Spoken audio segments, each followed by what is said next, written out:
selamat pagi saudara yang dikasih dalam Tuhan, puji Tuhan. Pagi hari ini kembali lagi saya menyapa setiap umat Tuhan dimanapun Bapak Ibu Saudara berada. Dalam program Bible and Coffee ini saya rindu kembali melayani setiap umat Tuhan dimanapun saudara berada. Sehingga setiap hari kita mengalami kuasa Tuhan, setiap hari kita mengalami pembaharuan melalui firman Tuhan. Karena kita jelas katakan, firman itulah yang membersihkan kehidupan setiap kita. Karena itu setiap hari kita rindu untuk terus tertanam dalam firman Tuhan. Karena kita jelas katakan juga bahwa carilah kerajaan Allah serta kebenaran terlebih dahulu, maka semuanya akan ditambahkan kepadamu. Betul, sepanjang hari ini mungkin kita akan mengalami banyak tantangan, banyak masalah, banyak pergumulan. Tapi dengan adanya firman Tuhan akan membuat kita tetap semangat. Firman Tuhan akan membuat kita tetap bersyukur. Firman Tuhan akan membuat kita tetap melihat kemuliaan Tuhan tatkala kita sedang diperhadapkan dengan berbagai macam masalah di sepanjang hari ini. Karena itu biarlah firman Tuhan yang hari ini kita akan kembali merenungkannya menjadi pengharapan, kekuatan buat setiap kita. Kita berdoa, kita datang kepada Tuhan. Bapa, dalam nama Tuhan Yesus kami mengucap syukur buat anugerah Tuhan, buat kasih setia Tuhan dalam kehidupan kami. Kami percaya hari ini adalah hari berkat, hari ini adalah hari mujizat, hari ini adalah hari di mana kami mengalami perjumpaan dengan Tuhan melalui firman-Mu, melalui doa-doa kami kepada Tuhan. Karena itu kami minta Roh Kudus mengajarkan kami sehingga firman termaterai dalam hati kami. Di dalam nama Yesus kami berdoa dan kami bersyukur. Haleluya. Amin. Puji Tuhan. Saudara yang dikasih dalam Tuhan, pagi hari ini satu kebenaran firman Tuhan yang saya sampaikan buat setiap kita dalam 1 Tesalonika 4 ayatnya yang ke-13 sampai dengan ayatnya yang ke-14. Saudara perhatikan di sana. Selanjutnya kami tidak mau saudara-saudara bahwa kamu tidak mengetahui tentang mereka yang meninggal, supaya kamu jangan berduka cita seperti orang-orang lain yang tidak mempunyai pengharapan. Jadi Rasul Paulus mengingatkan kepada jemaat di Tesalonika pada saat itu, kalau ada keluarga, kalau ada sanak saudara, jangan sampai kita ditinggal oleh orang-orang yang kita kasihi, jangan sampai kita ditinggal oleh orang-orang yang kita sayangi, lalu kita menangis berduka sedalam-dalamnya, sehingga akhirnya kita yang tadinya sudah tahu kebenaran seakan-akan kita tidak mengetahui akan kebenaran. Dan Rasul Paulus mengingatkan kepada jemaat di Tesalonika bagaimana sikap kita menghadapi orang-orang yang kita kasihi terlebih dahulu dipanggil oleh Tuhan. Perhatikan ayat selanjutnya yang 14, saudara yang dikasih dalam Tuhan. Karena jika kita percaya bahwa Yesus telah mati dan telah bangkit, maka kita percaya juga bahwa mereka yang telah meninggal dalam Yesus akan dikumpulkan Allah bersama-sama dengan Dia.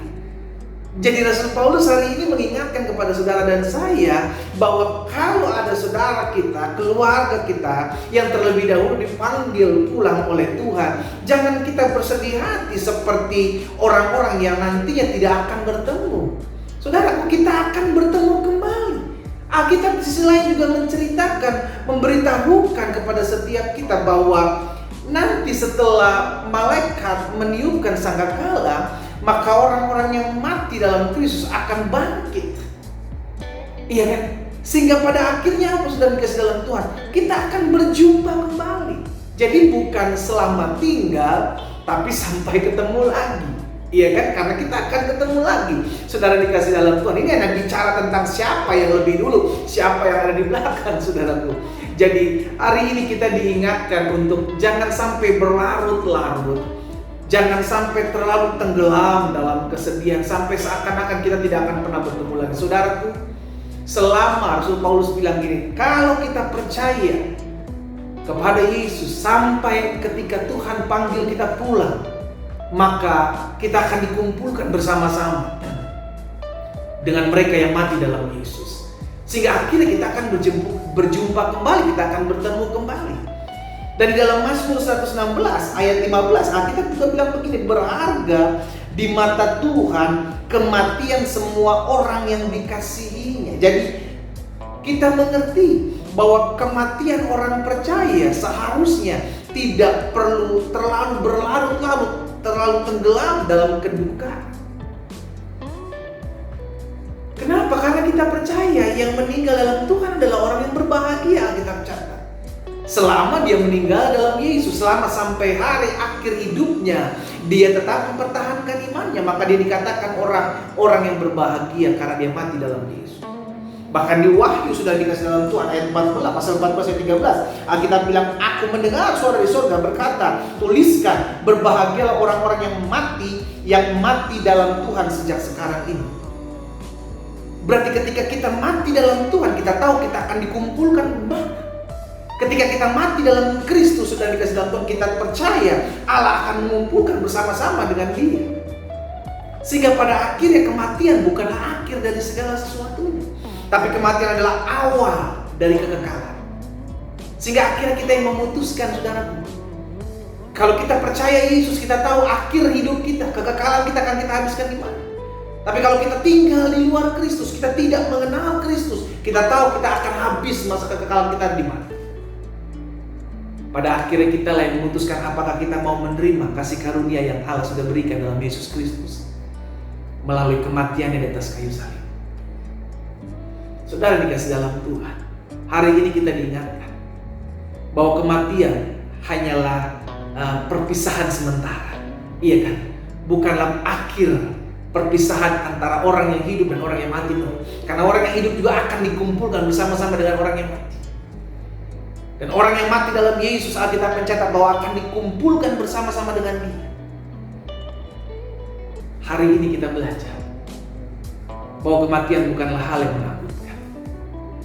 Justru kematian, Alkitab catat, berbahagialah orang yang mati dalam Tuhan.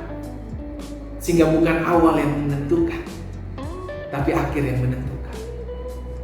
Kita ada di muka bumi ini, kita hanya traveling. Seorang hamba Tuhan berkata, Billy Graham pernah berkata, rumah saya di surga.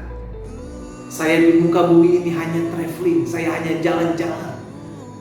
Karena ketika rumah kita sudah jadi, maka kita akan kembali pulang. Akhirnya kita belajar dari firman Tuhan pada pagi hari ini, bahwa jangan sampai hati kita melekat di bumi. Kenapa? Karena rumah kita bukan di bumi. Kita tahu setelah kita mati, kita akan dikumpulkan kemana? Selama kita percaya Yesus, maka kita akan dikumpulkan bersama-sama dengan Dia. Yesus sendiri bilang, aku akan pergi kepada Bapa dan aku menyediakan tempat bagimu, supaya di tempat di mana aku berada, kamu pun berada. Jadi kita akan bersama-sama dengan Dia. Jika sampai akhir hidup kita tetap mempertahankan iman kita kepada Kristus. Yang pertama kita belajar dari firman Tuhan bahwa jangan fokus kepada dunia ini, karena dunia bukanlah akhir dari segala-galanya. Ada tempat yang kekal. Rumah kita bukan di dunia ini. Yang kedua kita belajar, saudara dikasih dalam Tuhan, jangan sampai kita berlarut-larut dalam menyikapi orang yang sudah meninggal terlebih dahulu. Jangan sampai kita tenggelam dalam kesedihan, berlarut-larut sampai akhirnya kita nggak bisa makan, kita nggak bisa tidur, kita nggak bisa move on, kita nggak bisa melakukan apa-apa cuma karena terpikir. Saudara, kalau kita sudah masuk dalam jebakan setan, sehingga akhirnya kita nggak bisa berjalan dan melangkah. Ingat, kita hanya terpisah untuk sementara, karena akan ada waktunya ketika kita juga akan pulang kembali ke rumah Bapa. Kita akan dikumpulkan bersama-sama dengan Dia. Dan yang ketiga dari firman Tuhan ini kita belajar pada akhirnya, tetaplah mempertahankan iman kita. Karena dengan tetap mempertahankan iman kita sampai akhir, kita tahu akhir hidup kita akan diarahkan kemana. 3 hal ini saya bagikan buat setiap kita, sehingga akhirnya kita mengerti tentang kematian. Kita mengerti bahwa hidup dunia ini bukan akhir dari segalanya. Kita berdoa, kita datang kepada Tuhan. Bapa, dalam nama Yesus, kami mengucap syukur buat anugerah Tuhan. Kami mengucap syukur buat kasih setia Tuhan. Hari ini kami diingatkan, apapun yang terjadi, kami tetap terus harus memandang Kristus. Kami percaya kematian bukanlah akhir dari segala-galanya. Justru kematian adalah awal daripada masa kekekalan. Selama kami tinggal dalam Kristus Yesus, selama kami hidup dalam iman percaya kami kepada Kristus, maka kami akan dikumpulkan bersama-sama dengan Bapa. Sehingga pada akhirnya kami mengerti, kami akan berjumpa kembali dengan keluarga kami, saudara-saudara kami yang terlebih dahulu Tuhan panggil pulang.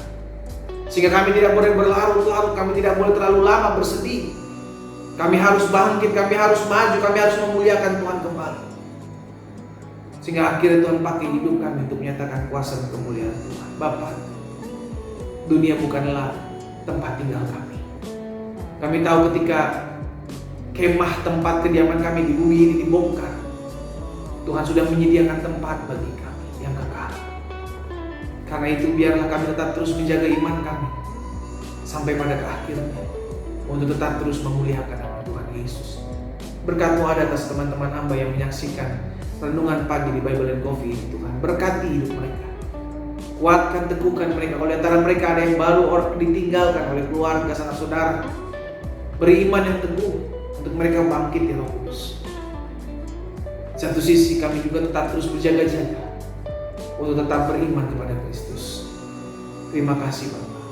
Kami berdoa di dalam nama Yesus. Haleluya. Amin. Amin. Kita nikmati bagi kita sekarang. Kematian bukanlah akhir dari segalanya. Justru mulai awal daripada kekekalan. Tuhan Yesus memberkati kita.